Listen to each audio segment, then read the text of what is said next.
Hi, I'm Larry Leach, proud Executive Director of 12 Community Safety Initiative, and this is DiverseCity. During the pandemic, we held 7 sessions over Zoom aimed at learning more about the diverse cultures and people in our communities. Our guest panelists were asked a series of 4 questions aimed at identifying some of the challenges they face, what supports could help, and how those of us in community can help welcome newcomers into our neighborhoods. This is the 3rd episode of our DiverseCity series where we examine the answers to the 3rd question. I'll start by introducing our guest panelists. Core Top, Elder Doreen Spence, Daphne Hunt, Quinn Lee, Daryl Castro, Mary Yang, Ernie Alama, Lynn Bowie, Anthony Antonio Jim, Brenda Marmolejo, Jennifer Vu, Patricia Cruz, and Colby DeLorme.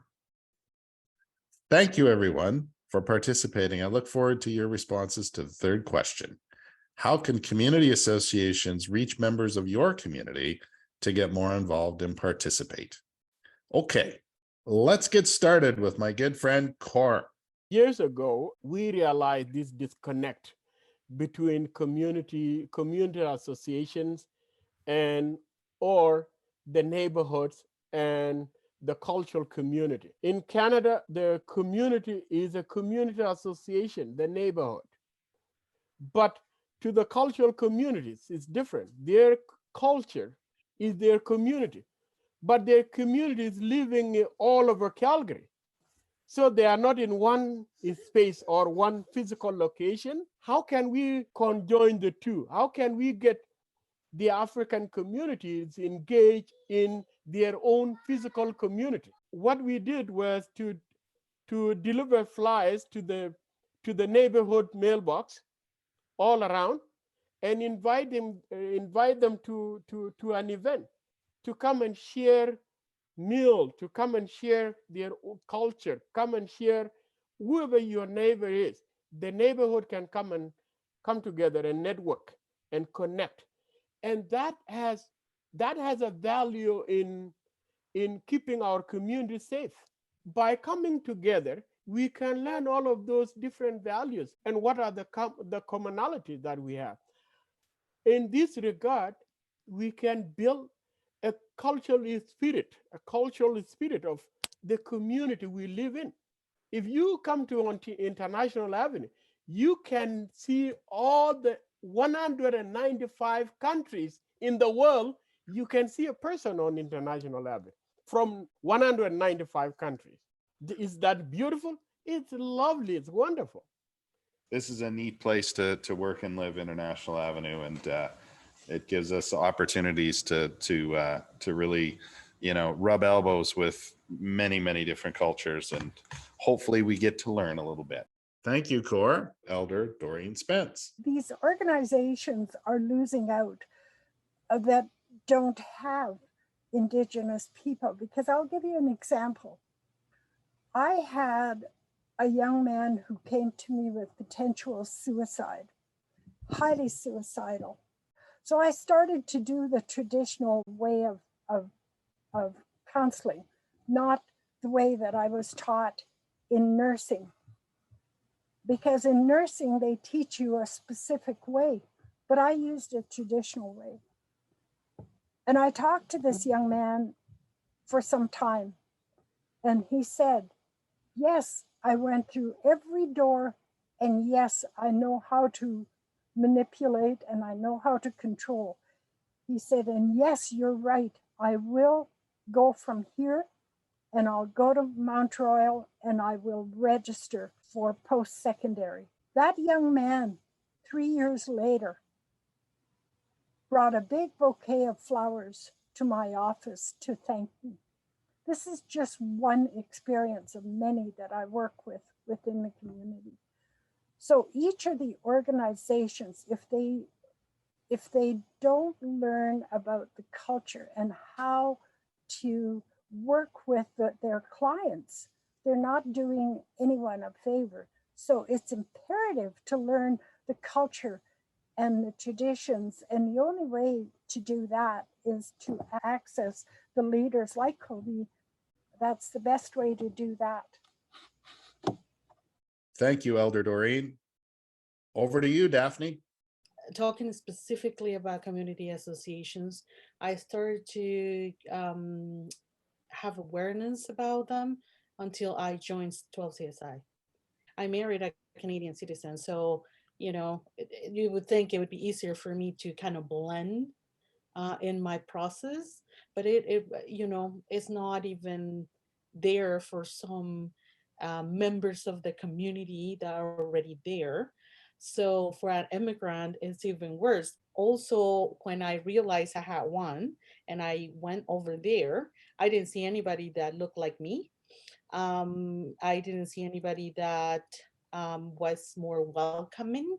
Everybody seemed to me that they knew each other from a very long time. And so these circles of friendships or, they were very close. I don't consider like I have a language barrier. So even when I could ask and have conversations, it was pretty challenging. So it would be great if one, information was more out there, and then feeling welcome when you're reaching out, it would be awesome. Thank you, Daphne. What do you think, Quinn? It's very helpful when we have at least one or two first language in the community of each community association. We have all different ethnicity.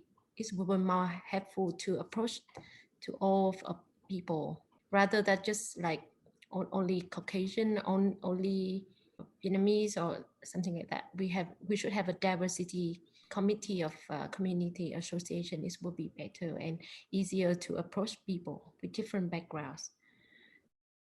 Very good. Daryl, you're next. There were actually no associations that I knew of as a student. The only ones I knew of really was the signs that I'd see at Marlborough Mall, the newcomers help park thing there. Mm-hmm. A lot of schoolmates who were newcomers and didn't know what was going on, didn't know anybody. And well, there was really nobody to reach out to because this information wasn't readily available. So I feel like if it was readily available for even youth, so they could take it home to their parents or even themselves if they want to get to know more about their community. Thank you. Over to you, Mare. To reach out to our community, we've got a number of leaders like myself and Core, my father, and a number of others who have acted as a bridge towards, or a bridge in between associations and the community. So we definitely have acted like that in the past and will definitely love to do that in the future as well. I think the most attractive way to go is through children's programs, because that is something that the parents would definitely value and the kids would value, because when the parents are busy working for a number of hours or doing school and the kids are, they're not getting that attention, of course the parents would see value in their children participating in events that would better themselves and in programs that would better them. The children are the future. That's what it is, If you pour into them, your future will be great. So I think that's how a lot of us South Sudanese think. Thank you, Mare. Over to you, Ernie. I think most of community associations are kind of reactive than being proactive, and sorry for judging that way, but it feels like you don't wait people to come to you and tell, can I be a member? But you actually need to go out there and reach out other people that are not yet members of the community. It may be difficult to be connecting with, okay, where are those Filipino bubble? Definitely there are Filipinos in churches. And then there's big group of the Philippine Fiesta Filipino, all right? And there's also some Filipino groups that you can reach out to. I think it should be a more proactive than a reactive way of just waiting for people to go and approach if they can be members of community associations. Thanks, Ernie. think Lynn wanted to say something. Community associations should connect with immigrant serving agencies.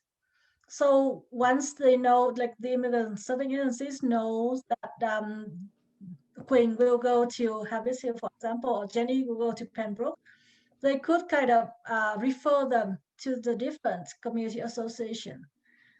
Because if they live in the neighborhood, then it'll be easier for them to just go to the community association or to the community hall, if they have been referred by the Center for Newcomers, for example.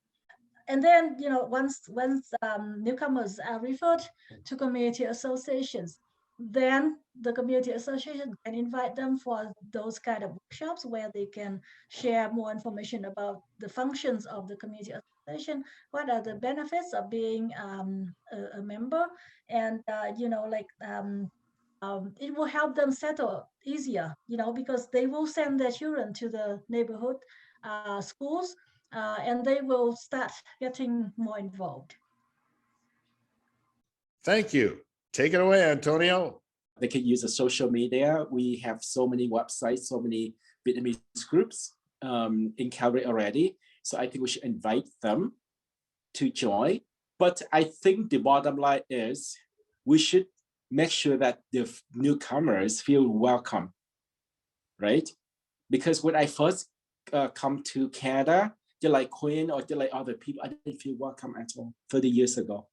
Even though in this era, there are less incidents of inappropriate actions like that, but they're still there. I would love to see more support in the school with the higher population of ESL students, or in all languages, not only Vietnamese, but in all languages, to make sure that they feel welcome, they feel informed, they feel supported. Thanks, Anthony. Over to you, Brenda. Make more accessible and facilitate access to the newcomers to different networks and mentorship, because when we first come here, we don't know anything. I remember when I first arrived to Calgary and I was like, oh, it's -20. I like, what does that even feel like? That's not in that wasn't in my mind. What kind of shoes should I get to walk on on the street? What kind of jacket should I buy? Like, you don't know anything if you come from a country like Mexico and you've never been exposed to this weather or these conditions, right? So I think a lot of mentorship is needed for newcomers, and I think this can be provided by community members. Thank you, Brenda. Jenny? In Pembroke, we have the community hall and support the communities. Kawa, the Vietnamese Association, didn't have the office yet, so we need the hall for us to get together. Last few years ago, CIC, Vietnamese Senior Golden Club, they meet together in Pembroke Community Hall. That would make you feel more like joining the association at some point because you're comfortable there, right? Yes, yeah, that's right. Thank you. Thanks for those thoughts, Jenny. Over to you, Patricia. Is we normalize that we are all here and we are living in the same country and creating spaces where Canadians also get to know more about and have more experience with immigrants, and they will see actually that it's not that bad. And I will give you a simple example. Canadians are very polite, Canadians are very nice, and like my neighbors. I has been 12 years in this house. Just only for the last 5 years, we say hi to my neighbor, that's it. Hi and bye, nothing else happened. And I don't wanna cross bridges there, so if she doesn't wanna talk, I don't talk, and the same. But we met in the church once. I moved from the Latino church and I moved to the Canadian church, and 5 years ago, and she saw me there and she said, oh, I think I know you. And I said, yes, you are my neighbor. I have been there for almost 8 years, and we just say hi. But, oh my God, I am really bad neighbor, and you are coming to the same church. When she saw me in her church, she felt like we had more things in common. And since that, we are best friends ever. We always go for tea, she invite me for tea, and she saw that I am okay. Thank you, Patricia. Over to you, Colby. You know, this is understanding that we are all on the same journey and we're all trying to get people to a state of sustainability and lives that we would all be happy to be in. But I think the front door of our organizations with our name is the greatest barrier. And for some reason, we have a difficult time saying, well, I'm from another one with a different name on the door. I don't know if I'm allowed to go through that door. I'll give you an example. Right now, I'm doing a consulting project, and part of what I had to do was go interview not-for-profits. Well, I had no problem. I even asked them, I said, do you mind sharing all your documentation on how you did that? And they look at me for a second, they say, yeah, we could share that. It's almost like no one's ever taken the opportunity of even asking. I think we need to get over ourselves and go and talk to one another and see what things are similar and how we can learn from one another. Thank you, Colby. And thank you to all of our panelists for openly sharing their experiences. You have certainly given us a lot to consider. I'd also like to thank our viewers and hope that you'll tune in as we explore the answers to our fourth question on the next episode of DiverseCity.